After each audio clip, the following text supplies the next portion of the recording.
नमस्कार, सत श्री अकाल, गुड मॉर्निंग, जय हिंद। आप सभी का कॉमरेड ट्यूटोरियल के इस यूट्यूब चैनल पर स्वागत है। आई होप कि आप लोग अच्छे होंगे। देखिए दोस्तों, पिछले क्लास में हमने स्ट्रक्चर ऑफ मैकेनिक्स के चैप्टर नंबर 2 का सिंपल स्ट्रेस एंड स्ट्रेन को डिस्कशन किए थे और आज हम इस वीडियो में उसके आगे का टॉपिक लेकर आए हैं। तो सबसे पहले यदि आपको वीडियो अच्छा लगे तो लाइक करिएगा और हाँ, चैनल पर नए हैं तो सब्सक्राइब करिए और बेल आइकन दबाइए ताकि नोटिफिकेशन मिलते रहें, ठीक है। और हाँ, सबसे पहली बात ये आप समझिएगा, मोटिवेशन के रूप में लीजिएगा कि देखिए दोस्तों, यहाँ पे हम सिर्फ समझने का प्रयास करेंगे, ठीक है, आखिर टॉपिक होता क्या है। और यदि आपको लिखना है तो हमारे टेलीग्राम चैनल कॉमरेड ट्यूटोरियल को ज्वाइन करिए, ठीक है। हम उसका लिंक डिस्क्रिप्शन बॉक्स में नीचे लिंक को हम पिन कर देंगे, आप वहां से जाके ज्वाइन कर लीजिएगा। और हाँ, पिछले क्लास को यदि आपने नहीं देखा है तो आप डिस्क्रिप्शन बॉक्स में उस लिंक को हम पिन कर देंगे, आप वहां से जाके देख लीजिएगा, ठीक है। आप पिछला वीडियो देखेंगे तभी आपको यह आगे का समझ में आएगा, ठीक है। तो आप पहले जाके वहां पे आप देखिए वीडियो को, पिछले वीडियो को, और इसके बाद इस वीडियो को देखिएगा, तभी आपको कुछ पल्ले पड़ेगा। नहीं तो फिर वही लगेगा कि पिक्चर चल रहा है, ठीक है, कोई बकबका रहा है या फिर ऐसे समझिए कि कोई बक रहा है ना। तो आप पहले पिछला वीडियो देखिए, उसके बाद इसको देखिए और स्टेप बाय स्टेप आप समझिए। आपको कोई भी प्रॉब्लम हो रहा है तो आप कमेंट बॉक्स में हमें कमेंट करके बताइए, हम उसका सोल्यूशन जरूर देंगे, ठीक है। हम उस पर वीडियो भी जरूर बनाएंगे आपके लिए। तो आप जो भी प्रॉब्लम हो रहा है तो आप कमेंट बॉक्स में लिखिए, बताइए, ठीक है। और हाँ, सबसे बड़ी चीज यह है कि आप पढ़ते समय अपने दिमाग में हमेशा यह क्वेश्चन अपने आप से करिएगा। आज की बात नहीं कर रहे हैं, आप कोई भी पढ़ाई कर रहे हैं, किसी भी लेवल का पढ़ाई कर रहे हैं, तो आप इसको मोटिवेशन के रूप में लीजिएगा कि आप पढ़ते समय हमेशा अपने आप से क्वेश्चन किया करिएगा, क्या कि हम क्या पढ़ रहे हैं, किस लिए पढ़ रहे हैं, क्यों पढ़ रहे हैं, ठीक है। तो बहुत ही बड़ी बात है कि क्या, क्यों, किस लिए, ठीक है। तो अब जैसे मान लीजिए हम यहाँ पे डिस्कशन करने जा रहे हैं, देखिएगा कि एक ही दिशा में अच्छी भार के कारण किसी क्षण में उत्पन्न आयतन विकृति तथा आयतन में परिवर्तन। अब यहाँ पे आपको आयतन विकृति आ गया, फिर उसके बाद आयतन में परिवर्तन क्या है, इसको आप समझने का प्रयास करिएगा, रटने का नहीं, ठीक है। और यहाँ इस चैनल पे आपको समझाया जाएगा, रटाया नहीं जाएगा। रटना है तो YouTube पे अन्य चैनल भी है, वहां पे आप जाके पढ़ सकते हैं, रट सकते हैं। लेकिन यदि आप इस चैनल पे आए हैं तो सिर्फ समझने का प्रयास कीजिएगा। और लिखने वाली बात है तो नोट्स के लिए हम टेलीग्राम पे एकदम आपको भेज सेंड कर देंगे, आप वहां से जाके लिख लीजिएगा, ठीक है। तो दोनों काम होगा, समझने का काम होगा यहाँ से, लिखने का काम टेलीग्राम चैनल पे होगा, ठीक है। तो अब देखिएगा, हम आप डिस्कशन कर रहे थे आपसे कि क्या पढ़ रहे हैं, किस लिए पढ़ रहे हैं, क्यों पढ़ रहे हैं। तो मान लीजिए कोई टॉपिक पढ़ रहे हैं आप, तो अपने आप से पूछिए कि हम क्या पढ़ रहे हैं, क्यों पढ़ रहे हैं और किस लिए पढ़ रहे हैं। ये हमने जो कोटेशन बोला है कि क्या पढ़ रहे हैं, किस लिए पढ़ रहे हैं और क्यों पढ़ रहे हैं, ये सवाल अपने आप से हमेशा पूछिएगा। तो इसका मतलब आप क्या निकालेंगे कि जैसे अगर से आप कोई चीज पढ़ रहे हैं तो अपने आप से पूछिए कि हम क्यों पढ़ रहे हैं और उसका हम यूज कहाँ कर सकते हैं, किस लेवल तक कर सकते हैं, ठीक है। मतलब अपने आप से सोचिए, अपने आप से समझ विकसित करिए कि हम क्या पढ़ रहे हैं, इसका यूज हम अपने लेवल से कहां तक कर सकते हैं, इस चीज का यूज हम अपने लेवल से कहां तक कर सकते हैं। इस चीज को हमेशा आप ध्यान रखकर ही पढ़िएगा कोई भी चीज, ठीक है। और कहीं बुक में लिखा गया कि इसका यूज हम यहाँ कर सकते हैं, इस नियम का यूज हम यहाँ कर सकते हैं, वो बात ठीक है, मान लीजिए वो सही है कि हाँ हम कर सकते हैं। लेकिन एक बार अपने आप से पूछिए कि हम अपने लेवल से इस चीज को कहाँ यूज कर सकते हैं, ठीक है। यदि आप ऐसा करना स्टार्ट कर देते हैं तो विश्वास मानिए आप सही डायरेक्शन में जा रहे हैं और एक दिन जरूर सक्सेस होंगे। और सक्सेस का मतलब सिर्फ नौकरी नहीं होता, ठीक है। तो ये आप पढ़ाई कर रहे हैं तो पढ़ाई का उद्देश्य ठीक है कि नौकरी प्राप्त करना हो सकता है, लेकिन कुछ सालों तक, कुछ समय तक, ठीक है। और सक्सेस का मतलब सिर्फ आप नौकरी न रखिएगा, ठीक है। तो चलिए हम टॉपिक पे आते हैं। टॉपिक में यही है आज कि अच्छी भार के कारण किसी क्षण में उत्पन्न आयतन विकृति और आयतन में परिवर्तन हमें ज्ञात करना है। तो अब समझिएगा, अब इसके अंतर्गत हमें सबसे पहले यह समझना होगा कि प्रत्यास्था सीमा क्या होता है, हुक्स का लॉ क्या है, उसके बाद यंग मॉडुलस क्या है, फिर उसके बाद शियर मॉडुलस क्या है, बल्क मॉडुलस क्या है। तो इसके अंदर हमको यह समझना होगा प्रत्यास्था सीमा क्या है। ठीक है, तो अब इसको समझिए कि प्रत्यास्था सीमा क्या है। तो मान लीजिए कोई वस्तु है, ठीक है, किसी भी आकृति का वस्तु है। अब यदि उस पर आप फोर्स लगा रहे हैं, ठीक है, और एक ऐसा समय आएगा, पहले आप समझिएगा प्रत्यास्था होता क्या है। अगर आपने पिछला वीडियो देख कर आए होंगे तो आई होप कि आपको समझ गए होंगे, लेकिन यदि आपने नहीं देखा तो जाके देखिए। और हम यहाँ पे भी डिस्कशन कर रहे हैं प्रत्यास्था क्या है। तो पदार्थ का वह गुण होता है जिस पर बाह्य बल आरोपित करने पर उसकी आकृति में परिवर्तन हो जाता है। ठीक है, और अगर से अब देखिए बल लगा दिए हैं तो आकृति में परिवर्तन हो गया। यदि उसी बल को आप हटा ले रहे हैं, वापस से हटा ले रहे हैं, तो वह पुनः अपने प्रारंभिक अवस्था में आ जाता है। जैसे रबड़ है, रबड़ को आप दबाए तो दबाने के बाद अगर से फोर्स को हटा ले रहे हैं तो वह पुनः अपनी प्रारंभिक अवस्था में आ जाता है। तो इसी गुण को, इसी चीज को नहीं, इसी गुण को, यह पदार्थ का गुण होता है, तो इसी गुण को हम प्रत्यास्था कहते हैं। ठीक है, अब देखिएगा प्रत्यास्था सीमा क्या होता है।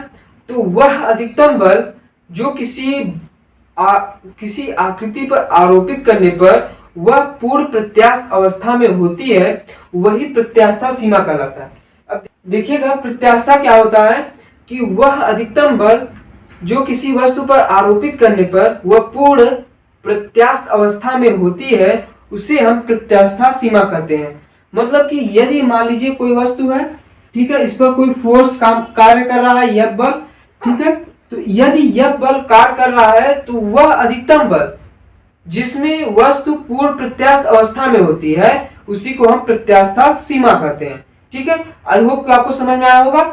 अब देखिएगा प्रत्यास्था सीमा से रिलेटेड एक नियम है जिसे हुक्स लॉ कहते हैं। वैज्ञानिक ने यह कहा था कि प्रत्यास्था सीमा, आपने प्रत्यास्था सीमा समझ लिया, प्रत्यास्था सीमा क्या होता है। अब प्रत्यास्था सीमा के अंदर प्रतिबल जो होता है वह विकृति के समानुपाती होता है। अब आप सोचेंगे अब यही नहीं आ रहा है कि प्रतिबल क्या होता है, विकृति क्या होती है, तो फिर हुक का नियम कैसे समझ में आएगा। तो हम बताते हैं ना, हम किस लिए हैं।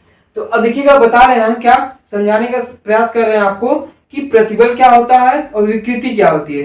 तो प्रतिबल का डिफिनेशन आप समझिएगा, प्रतिबल, व्हाट इज प्रतिबल, व्हाट इज स्ट्रेस, क्या होता है ना, समझिएगा। मान लीजिए कोई वस्तु है, ठीक है, आप उस प्रैक्टिकली समझिएगा एकदम रिलैक्स होके। क्या कि मान लीजिए आपने कोई वस्तु देखा, ठीक है, कोई वस्तु लिया, अब उस पर कोई फोर्स लगा रहे हैं, ठीक है, अब दबाने का प्रयास कर रहे हैं। तो अब समझिए प्रतिबल क्या होता है कि यदि किसी वस्तु पर भार आरोपित या बाह्य बल आरोपित करने पर उसके अंदर एक आंतरिक प्रतिरोधी बल क्रिएट होता है, जिसे ही प्रतिबल कहते हैं। यदि आप उस पर दबा रहे हैं, ठीक है, तो अब दबाने का यदि प्रयास कर रहे हैं आप, तो आपको फोर्स लगाना पड़ रहा है। आखिर क्यों लगाना पड़ रहा है? आप आकृति में परिवर्तन चाह रहे हैं, आप तो फोर्स लगा रहे हैं, तो आखिर आपको फोर्स जा कहां रहा है?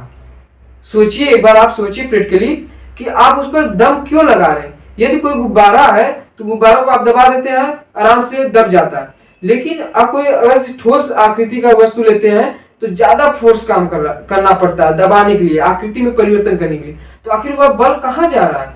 तो वही बल, प्रतिबल जो क्रिएट हो रहा है आकृति के अंदर, उसी के विपरीत, मतलब कि उसको सहन करने के लिए जो आप फोर्स लगा रहे हैं, एक प्रतिबल क्रिएट हो रहा है, और जो आप फोर्स लगा रहे हैं उसी को वह रोक के रखा है।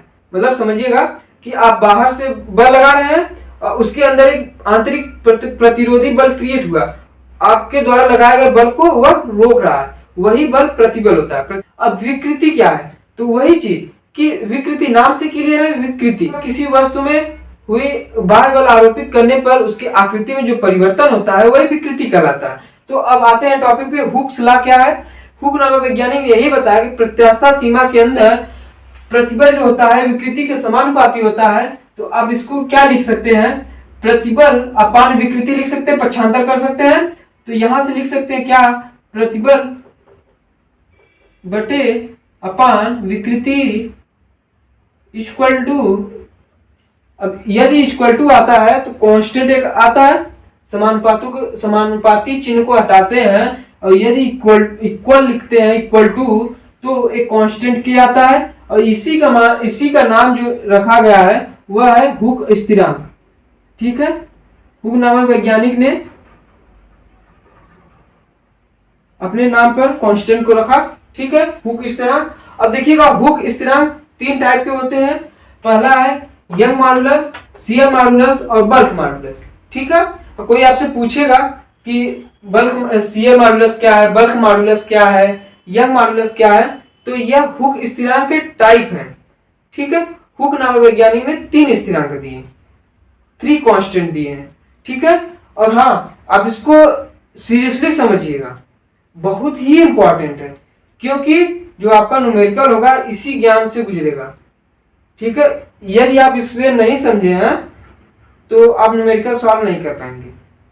सही बता रहे हैं, आप न्यूमेरिकल सॉल्व नहीं कर पाएंगे। रट ले रहे हैं वो अलग चीज है और भूल भी जाएंगे। यदि आप समझ के सवाल सॉल्व कर रहे हैं, न्यूमेरिकल सॉल्व करना चाह रहे हैं, तो आपको यहां से गुजरना होगा। तो समझिए। ठीक है, हम बता रहे हैं।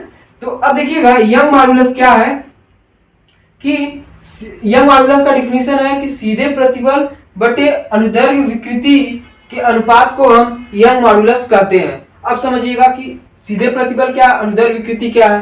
अब आपको यह नहीं समझ में आया होगा तो अब समझिएगा। मान लीजिए कोई यही आकृति है। ठीक है, अब इसमें देखिएगा कि अनुदैर्घ्य विकृति क्या होती है। पिछले क्लास में हमने डिस्कशन किए हैं, आप वहां से जाकर देख लीजिए। नहीं देख पा रहे हैं तो वीडियो में बने रहिए, हम बता रहे हैं क्या अनुदैर्घ्य विकृति और सीधे प्रतिबल। अब किसी आकृति पर यदि बाह्य बल आरोपित कर रहे हैं तो जो प्रतिबल क्रिएट होगा जो डायरेक्ट प्रतिबल क्रिएट होगा वही सीधा प्रतिबल है। और देखिए विकृति, अनुदैर्घ्य विकृति क्या है, तो अनुदैर्घ्य विकृति मान लीजिए कोई वस्तु है। अब मान लीजिए इसकी प्रारंभिक लंबाई L है। ठीक है, और इस पर फोर्स कार्य कर रहा है अपोजिट साइड में। ठीक है, और इसकी लंबाई में परिवर्तन हो रहा है। मान लीजिए यह लंबाई हो गई। ठीक है, और यह लंबाई जितना परिवर्तन हुआ उसे मान लीजिए डेल्टा L कह रहे हैं। तो यही जो डेल्टा L बाई L है, अनुदैर्घ्य विकृति क्या है कि माप में परिवर्तन अपान प्रारंभिक माप के अनुपात को विकृति कहते हैं। तो माप में जो परिवर्तन हो रहा है यह डेल्टा L का हो रहा है और प्रारंभिक माप क्या है, L है। तो E इक्वल टू लिख सकते हैं डेल्टा L बाई L। ठीक है, अब देखिएगा यहाँ पे समझिएगा कि यंग मॉडुलस को E से प्रदर्शित किया जाता है और E इक्वल टू सीधे प्रतिबल को हम सिग्मा से प्रदर्शित करते हैं और अनुदैर्घ्य विकृति को E से डिनोट किया जाता है। तो आप लिख सकते हैं क्या, Young modulus E equal to sigma upon E। ठीक है, अब देखिएगा नेक्स्ट है शियर मॉडुलस क्या है, कर्तन विकृति। तो अब हमने पिछले वीडियो में हमने बताया था आपको, कर्तन विकृति मतलब कि काटने की प्रवृत्ति। ठीक है, तो अब देखिएगा मान लीजिए कोई बीम है। ठीक है, अब बीम यहां से कट रहा है। ठीक है, मतलब टूट रहा है, अपनी लैंग्वेज समझिएगा, टूट रहा है।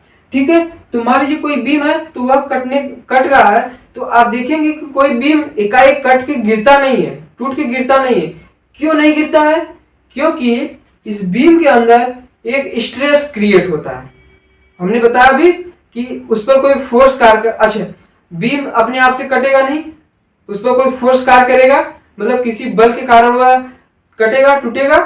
तो अब कोई बल के कारण अगर टूट रहा है तो जाहिर सी बात है कि यदि बाह्य बल लग रहा है तो उसके अंदर स्ट्रेस भी क्रिएट होगा, मतलब प्रतिबल भी क्रिएट होगा। ठीक है, तो अब देखिएगा कि कर्तन प्रतिबल मतलब कि कोई बीम है कट रहा है तो उसके अंदर जो स्ट्रेस क्रिएट हो रहा है वह कर्तन प्रतिबल है। तो अब शियर मॉडुलस का डिफिनीशन यही है कि कर्तन प्रतिबल अपान कर्तन विकृति, मतलब विकृति मतलब कटने के लिए जो विकृति क्रिएट हो रही है, कटते समय जो विकृति क्रिएट हो रही है वही कर्तन विकृति है। ठीक है, तो इसे G से प्रदर्शित किया जाता है, किसको, शियर मॉडुलस को। अब देखिएगा कि कर्तन प्रतिबल को किससे डिनोट किया जाता है, तो टाउ से। देखिएगा यहाँ पे हमने लिखा है टाउ से डिनोट किया जाता है। उसके बाद कर्तन विकृति को फाई से डिनोट किया जाता है। ठीक है, तो हम क्या लिख सकते हैं डिफिनीशन से शियर मॉडुलस के कि कर्तन प्रतिबल तथा कर्तन विकृति के अनुपात को हम कर्तन मापांक या शियर मॉडुलस कहते हैं। अब देखिएगा नेक्स्ट टॉपिक है, थर्ड टाइप है हुक्स लॉ का कि बल्क मॉडुलस। यहां देखिएगा बल्क मॉडुलस, बल्क मॉडुलस का डिफिनीशन क्या है, इसे केस से प्रदर्शित किया जाता है। तो इसका डिफिनीशन यह है कि सीधा प्रतिबल अपान आयतन विकृति। कोई घन की आकृति है, घन की तरह घनाभ आकृति है, और उसमें वॉल्यूम होगा। वॉल्यूम का मतलब, आयतन का मतलब लंबाई, चौड़ाई, ऊंचाई। तो इसमें लंबाई भी होगी, चौड़ाई भी होगी, ऊंचाई भी होगी। अब इसमें अगर से फोर्स क्रिएट हो रहा है, यह अक्ष यह हुआ और वाई अक्ष यह हुआ, जेड अक्ष जस्ट लंबवत, ठीक है। तो अब देखिएगा एक्स अक्ष, वाई अक्ष या जेड अक्ष के एलोंग यदि फोर्स क्रिएट हो रहा है, मतलब यदि हम फोर्स लगा रहे हैं तो उसके आयतन में परिवर्तन होगा। जाहिर सी बात है कि यदि कोई वस्तु है उसको फोर्स क्रिएट करेंगे तो उसमें विकृति क्रिएट होगी। तो वही चीज है कि विकृति क्रिएट होगी। तो इस हिसाब से, मतलब इस आकृति के अकॉर्डिंग क्या विकृति क्रिएट होगी, आयतन में विकृति क्रिएट होगी। समझिएगा, वॉल्यूम में विकृति क्रिएट होगी। तो वही हम बता रहे हैं कि सीधा प्रतिबल अपान आयतन विकृति, मतलब सीधा प्रतिबल तथा आयतन विकृति के अनुपात को हम बल्क मॉडुलस कहते हैं। बल्क मॉडुलस को के से प्रदर्शित किया जाता है। तो के इक्वल टू सीधा प्रतिबल बटे आयतन विकृति। आई होप को आपको इतना समझ में आया होगा, ठीक है।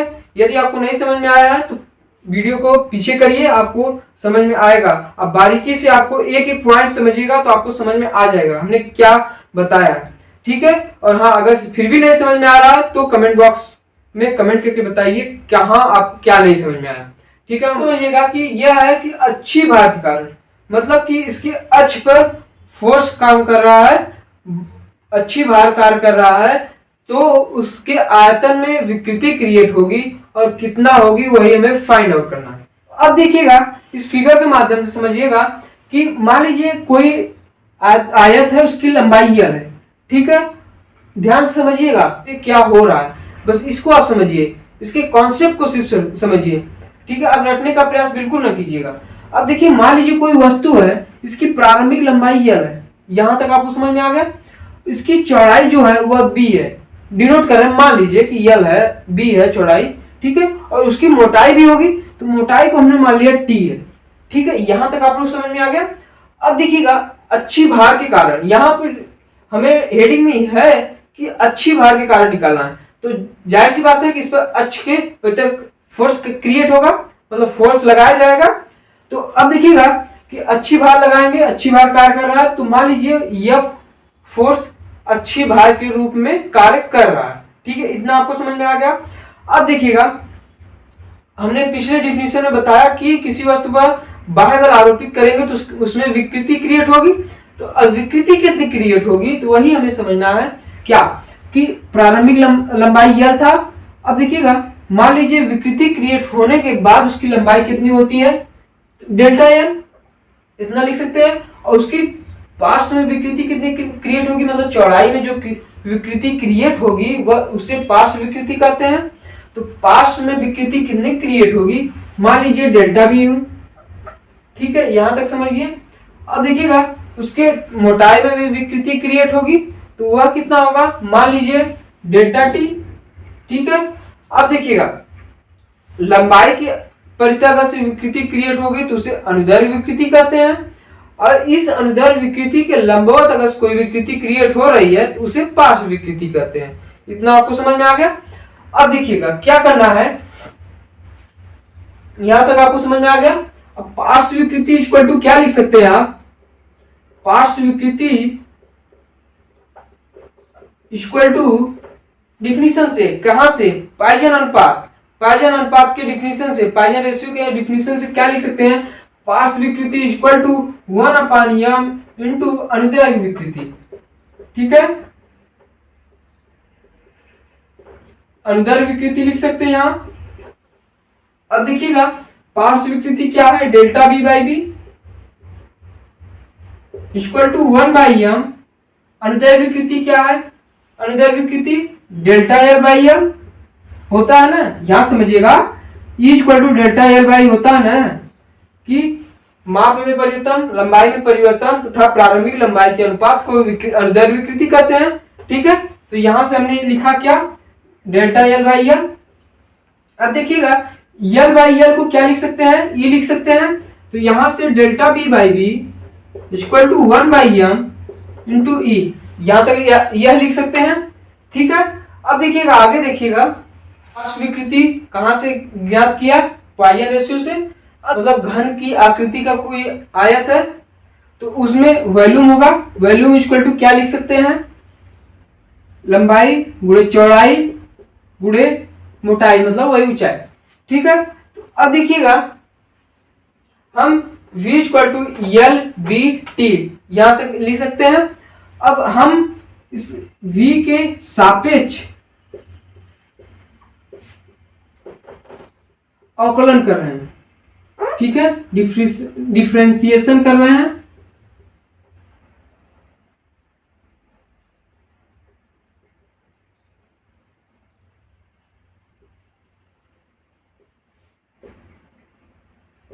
अब देखिएगा v के सापेक्ष अवकलन करने पर दोनों पक्षों में अवकलन करेंगे v के रिस्पेक्ट में। ठीक है, तो यह क्या होगा, डेल्टा v होगा। अब देखिएगा एक ऐड का रूल है कि डिफरेंशिएशन में एक रूल है कि यदि दो फंक्शन है इनटू के रूप में, मतलब गुणे के रूप में कोई दो फंक्शन है, फर्स्ट फंक्शन सेकंड फंक्शन, तो उसका नियम यह है कि फर्स्ट फंक्शन सेकंड का अवकलन, सेकंड फंक्शन फर्स्ट का अवकलन। ठीक है, मतलब कि कोई दो फंक्शन है 1 और 2, तो अब इसका अवकलन करेंगे तो इसको कांस्टेंट रखेंगे। ठीक है, अब प्लस इसको कांस्टेंट रखेंगे तो इसका अवकलन करेंगे। ठीक है, सेम प्रोसेस यहाँ पे लगाते हैं कि फर्स्ट का अवकलन करते हैं,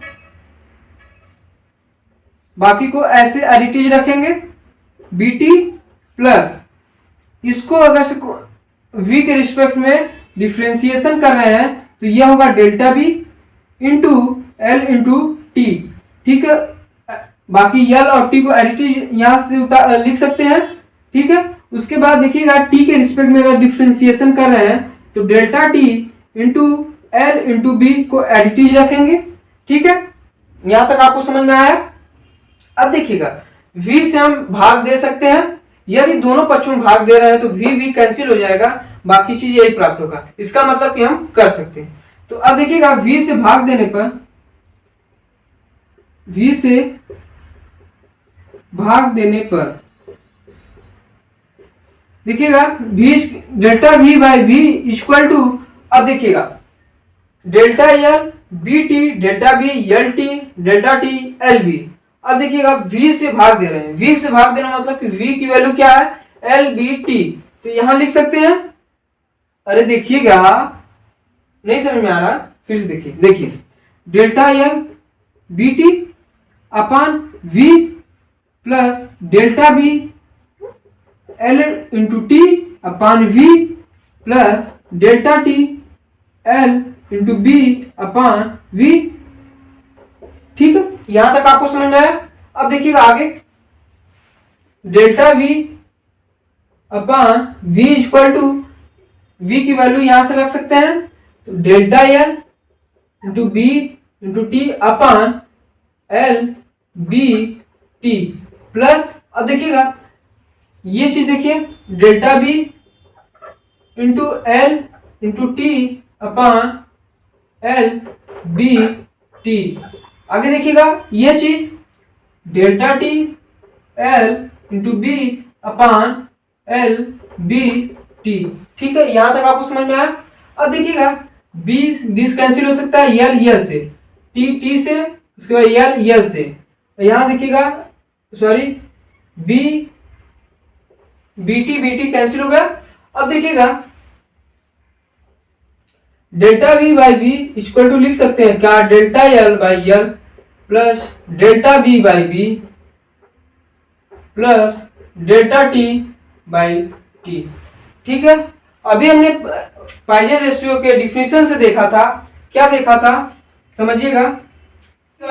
पॉइजन रेशियो के डिफिनेशन से हमने समझा था क्या, पार्श्व विकृति इक्वल टू 1/m, देखिएगा delta B by B equal to 1/m into यह ई इक्वल टू क्या है, अनुदैर्ध्य विकृति। अब देखिएगा इसके आगे देखिएगा delta B by B equal to, delta B by B क्या है, पार्श्व विकृति है, इसके पार्श्व में जो विकृति क्रिएट हो रही है, तो delta B by B equal to, अब देखिएगा मोटाई जो है वह भी पार्श्व में है, तो जो डेल्टा टी बाई टी है वह भी पार्श्व विकृति ही होगी, तो डेल्टा टी बाई टी लिख सकते हैं इक्वल टू -1/m इंटू ई। अब देखिए माइनस कहां से आ गया, आप पूछेंगे आप माइनस कहां से आया, सब कुछ तो सही है लेकिन आप कहां कंफ्यूज कर दिए। समझिएगा, कंफ्यूजन को दूर करिए। कैसे, देखिएगा यह पार्श्व विकृति है, यह भी पार्श्व विकृति है, ठीक है। अब समझिएगा कि अनुदैर्ध्य विकृति यदि पॉजिटिव होता है तो पार्श्व विकृति निगेटिव होगा। कैसे, अनुदैर्ध्य विकृति जो क्रिएट होती है वह पार्श्व विकृति के अपोजिट साइड में क्रिएट होती है। समझिएगा, यदि इसके अनुदैर्ध्य अक्ष के परितः अनुदैर्ध्य विकृति क्रिएट हो रही है तो जो पार्श्व विकृति क्रिएट होगी अनुदैर्ध्य विकृति के अपोजिट साइड में क्रिएट होती है। इस वजह से अनुदैर्ध्य विकृति यदि पॉजिटिव है तो पार्श्व विकृति निगेटिव होगा, यदि अनुदैर्ध्य विकृति निगेटिव है तो पार्श्व विकृति पॉजिटिव होगा। ठीक है, यहां से आप लिख सकते हैं -1/m इंटू ई। ठीक है, आई होप को आपको इतना समझ में आया होगा। अब देखिएगा वैल्यू को पुटअप करिए, कहां से, यहां से देखिए delta V by V upon V equal to delta L by L को क्या लिख सकते हैं, delta L by L, delta L by L क्या है, तो ई है, ई मतलब कि अनुदैर्ध्य विकृति। ठीक है, यहां से E equal to L by L, delta L by L, तो यहां ई लिख सकते हैं। उसके बाद देखिएगा माइनस ई बाई एम कैसे आया, यहां से आया delta delta B by B पार्श्व विकृति है, डेल्टा टी बाई टी यह भी पार्श्व विकृति है। ठीक है, उसके बाद देखिए माइनस चिन्ह कहां से आया, हमने उसको समझाया। उसके बाद माइनस ई क्या है, डेल्टा अनुदैर्ध्य विकृति है, और 1/m क्या है, पाइजन रेशियो है, तो वहां से लिख सकते हैं क्या, -e/m। अब उसके बाद -e/m लिख सकते हैं। ठीक है, अब देखिएगा delta v by V equal to लिख सकते हैं क्या, e को एडिटिव रखते हैं। उसके बाद देखिएगा -e/m मतलब -e/m क्या -e/m हुआ, 2 ठो। ठीक है, तो -2e/m यह लिख सकते हैं। उसके बाद देखिएगा e अगर से हम कॉमन लेते हैं 1 - 2/m लिख सकते हैं। ठीक है, यही जो हमारा डेल्टा v बाई बी होता है, जो आयतन में परिवर्तन हो रहा है, जो आयतन में परिवर्तन हो रहा है वह कितना हो रहा है, E1 - 2/m, मतलब कि आयतन विकृति कितना क्रिएट हो रहा है, तो यही E1 - 2/m। अब देखिएगा यह देखिएगा m है, तो m की वैल्यू जो न्यूमेरिकल में दिया जाता है वह 1/m के रूप में दिया जाता है। ठीक है, तो आप इसको अगर से m की वैल्यू रखना होगा तो डायरेक्ट आप यदि डायरेक्ट दिया है तो डायरेक्ट रख सकते हैं m की वैल्यू, नहीं दिया तो एक में भाग देकर हम m की वैल्य't रखेंगे, नहीं तो हम कैसे रखेंगे, तो समझिएगा E1 - 2 गुणे 1/m। अब देखिए 1/m की वैल्यू कुछ दिया रहेगा, हम उसको रख लेंगे। ठीक है, तो इस रूप में हम न्यूमेरिकल सॉल्व करेंगे। और ई क्या है, अनुदैर्ध्य विकृति है। ठीक है, आई होप को आपको इतना समझ में आया होगा कि वृत्ताकार छड़। ठीक है, तो वृत्ताकार छड़ में आयतन विकृति कितनी होती है उसको हम फाइंड आउट करेंगे। ठीक है, कितना होता है आप ध्यान समझिएगा, कैसे कैसे क्या प्रोसेस है उसको समझिएगा। यदि आप उस प्रोसेस को समझ गए हैं तो आप समझिए कि न्यूमेरिकल सॉल्व कर सकते हैं आराम से। ठीक है, और इस चीज को आप हमेशा कहीं भी समझा भी सकते हैं, पढ़ा भी सकते हैं, तो इस तरीके से आप समझिएगा और हाँ समझ विकसित करिए।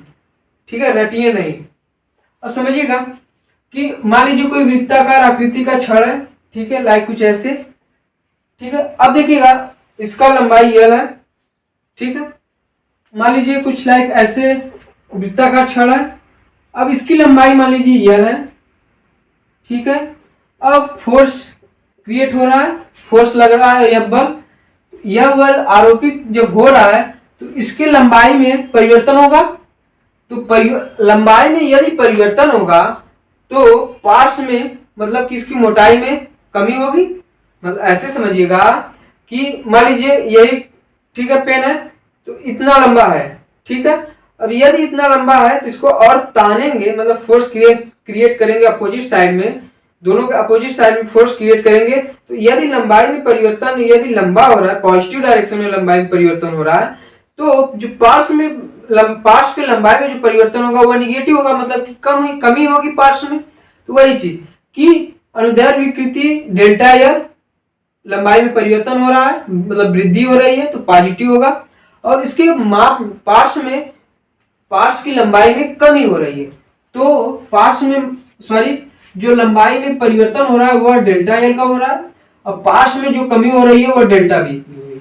ठीक है, यहां तक समझ में आ गया। अब देखिएगा क्या आप सेंटेंस कैसे समझ सकते हैं। सेंटेंस के रूप में आप कैसे समझ सकते हैं कि मान लीजिए कोई वृत्ताकार आकृति का छड़ है, इस पर यह बल कार्य कर रहा है, तो इसका अनुदैर्ध्य विकृति जो क्रिएट हो रही है, इसके लंबाई में जो परिवर्तन हो रहा है वह डेल्टा एल हो रहा है, तथा जो पार्श्व में परिवर्तन हो रहा है वह डेल्टा बी है। ठीक है, आई होप को आपको इतना समझ में आया। अब देखिएगा पार्श्व विकृति पाइजन रेशियो के डिफिनेशन से आप लिखेंगे क्या, पार्श्व विकृति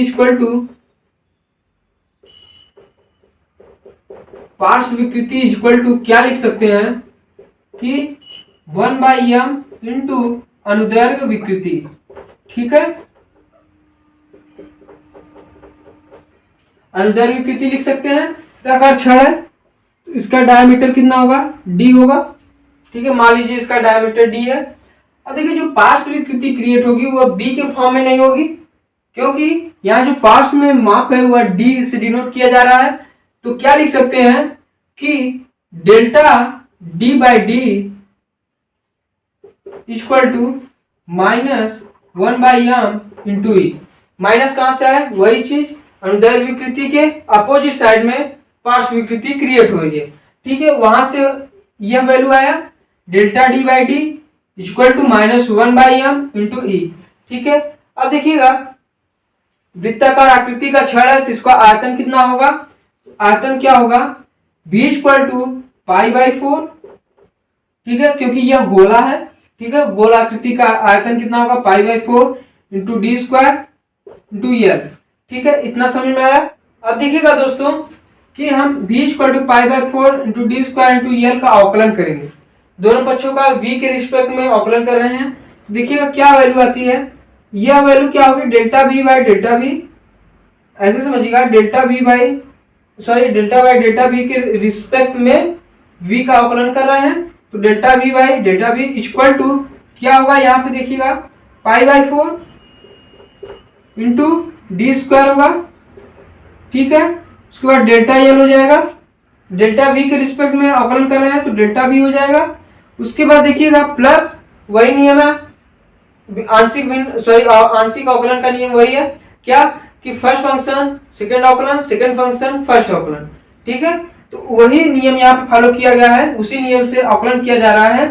तो देखिएगा इसके बाद क्या अवकलन करेंगे हम π/4। देखिए π/4 का अवकलन क्यों नहीं हो रहा है, क्योंकि π/4 कांस्टेंट है, एक कांस्टेंट वैल्यू है, तो π/4 एज इट इज रखा जाएगा। अब देखिए π/4 इंटू अब डी स्क्वायर के क्या होगा 2d हो जाएगा, फिर d का क्या होगा delta D by delta v। ठीक है, उसके बाद देखिएगा यल को ऐसे रख देते हैं। ठीक है, ऐसे ही लिख देते हैं। अब आगे देखिएगा दोनों पक्षों से हम डेल्टा v को कॉमन करते हैं। ठीक है, यहां से कैंसिल आउट हो जाएगा तो क्या बचेगा delta v is equal to, यहां से देखिए यह कैंसिल आउट हो गया, मतलब समझिएगा यहां से कॉमन लिया गया, यहां से कॉमन लिया गया, तो कॉमन लेंगे तो यहां आ जाएगा, यहां से यह इक्वल में है तो कैंसिल आउट हो जाएगा। ठीक है, आई होप आपको इतना समझ में आया। अब देखिएगा डेल्टा v इक्वल टू क्या लिख सकते हैं π/4 इंटू डी स्क्वायर और डेल्टा एल। ठीक है, plus π/4 pi by 4 into 2d into delta L into L.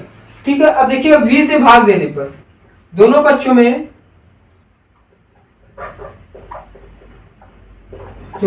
में v से भाग देने पर, अब देखिएगा v से भाग दे रहे हैं तो कितना वैल्यू आएगा, v की वैल्यू क्या है पाई by 4 into D square L.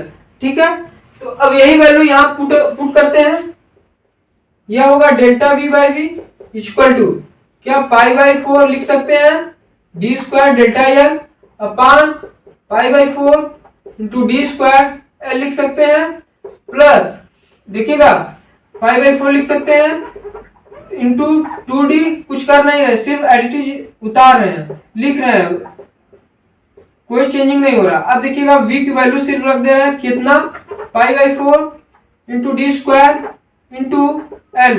ठीक है, आई होप आपको इतना समझ में आया। अब देखिएगा क्या क्या कैंसिल आउट हो सकता है, यहाँ से पाई बाई 4 कैंसिल आउट हो सकता है, यहाँ से डी स्क्वायर हो सकता है, यहाँ से पाई बाई 4 डी, एक डी यहाँ से कैंसिल हो सकता है, उसके बाद देखिएगा यल कैंसिल आउट हो सकता है। ठीक है, अब देखिएगा गलती हो गई, यहाँ देखिएगा डेल्टा डी होगा। ठीक है, यहाँ डेल्टा डी है, हमने यहाँ गलती से लिखा है, यहाँ डेल्टा एल नहीं था, डेल्टा डी होगा। अब देखिएगा delta V by V equal to क्या लिख सकते हैं, यहाँ से delta L by L plus 2 into delta D by D. ठीक है, यहाँ तक लिख सकते हैं, कुछ नहीं, सिर्फ इसको हमने लिखा है, यहाँ से डी वैल्यू बची है, डी को लिखा हमने, उसके बाद डेल्टा एल, बाकी सब कैंसिल आउट हो चुका है। अब देखिएगा delta V by V equal to क्या लिख सकते हैं, डेल्टा एल बाई एल क्या है, अनुदैर्ध्य विकृति E plus 2 minus delta D by D हमने निकाला था क्या, delta D by D equal to minus 1 by M into अनुदैर्ध्य विकृति ई। तो यहां से लिख सकते हैं 2 माइनस में ई अपान यम। ठीक है, यहां से यह लिख सकते हैं। उसके बाद देखिएगा delta V by V equal to क्या लिख सकते हैं, E plus 2 minus 1 by M into E. ठीक है, यहां से यह लिख सकते हैं। अब देखिएगा delta V by V additive रखते हैं, क्योंकि delta D by V delta V by V में कोई चेंजिंग नहीं हो रहा। क्यों? क्योंकि हमें इसी का मान ही प्राप्त करना है। यह क्या है, डेल्टा वी बाई वी क्या है, तो आयतन विकृति है। ठीक है, और हमें आयतन विकृति ही ज्ञात करना है। तो delta V by V equal to क्या हो सकता है, यहां से ई कॉमन कर सकते हैं, ई को हमने कॉमन कर लिया, बचा क्या 1 माइनस 2 बाई यम। ठीक है, यह वैल्यू आ गई, कितने आई, आयतन विकृति कितना आया, ई 1 माइनस 2 बाई यम। ठीक है, तो यहां तक समझ में आया। वृत्ताकार छड़ में जो आयतन विकृति होता है उसकी वैल्यू यह है। आई होप आपको इतना समझ में आया होगा। चलिए, बड़ों का सम्मान करिए, छोटों को प्यार दीजिए, अपना व्यक्तित्व इस प्रकार विकसित करिए, महिलाओं के साथ सुरक्षित महसूस करें। मिलेंगे नेक्स्ट वीडियो में। जय हिंद।